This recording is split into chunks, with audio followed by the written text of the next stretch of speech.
संतान के रूप में कौन आता है? पूर्व जन्म के कर्मों से ही हमें इस जन्म में माता पिता, भाई बहन, पति पत्नी, प्रेमिका, मित्र शत्रु, सगे संबंधी इत्यादि संसार के जितने भी रिश्ते नाते हैं सब मिलते हैं, क्योंकि इन सब को हमें या तो कुछ देना होता है या इनसे कुछ लेना होता है। वैसे ही संतान के रूप में हमारा कोई पूर्व जन्म का संबंधी ही आकर जन्म लेता है, जिसे शास्त्रों में 4 प्रकार का बताया गया है। 1. अणानुबंध पुत्र। पूर्व जन्म का कोई ऐसा जीव जिससे आपने ऋण लिया हो या उसका किसी भी प्रकार से धन नष्ट किया हो, वह आपके घर में संतान बनकर जन्म लेगा। वह अपना धन बीमारी में या व्यर्थ के कार्यों में तब तक नष्ट करेगा जब तक उसका पूरा हिसाब न हो जाए। 2. शत्रुपुत्र। पूर्व जन्म का कोई दुश्मन आपसे बदला लेने के लिए आपके घर में संतान बनकर आएगा।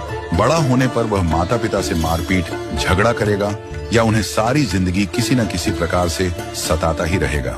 वह हमेशा कड़वा बोलकर उनकी बेइज्जती करेगा और उन्हें दुखी रखकर ही खुश होगा। 3. उदासीन पुत्र। इस प्रकार की संतान न तो माता पिता की सेवा करती है, न ही कोई सुख देती है। वह उन्हें उनके हाल पर मरने के लिए छोड़ देती है। विवाह होने पर यह माता पिता से अलग हो जाते हैं और उनकी चिंता नहीं करते। 4. सेवक पुत्र। पूर्व जन्म में यदि आपने किसी की खूब सेवा की है तो वह अपनी की हुई सेवा का ऋण उतारने के लिए आपकी सेवा करने के लिए पुत्र बनकर आता है।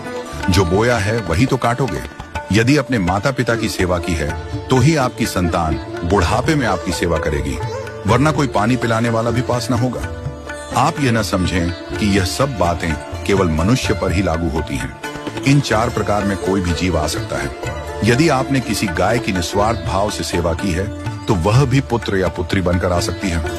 यदि आपने गाय को स्वार्थवश पालकर उसके दूध देना बंद करने के पश्चात उसे घर से निकाल दिया हो तो वह ऋणानुबंध पुत्र या पुत्री बनकर जन्म लेगी। यदि आपने किसी निर्दोष जीव को सताया है तो वह आपके जीवन में शत्रु बनकर आएगा।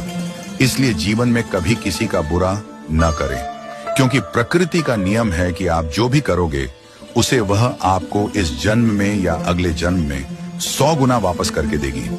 यदि आपने किसी को 1 रुपया दिया है तो समझो आपके खाते में 100 रुपया जमा हो गए हैं। यदि आपने किसी का 1 रुपया छीना है तो समझो आपकी जमा राशि से 100 रुपये निकल गए। जरा सोचिए, आप कौन सा धन साथ लेकर आए थे और कितना साथ लेकर जाओगे?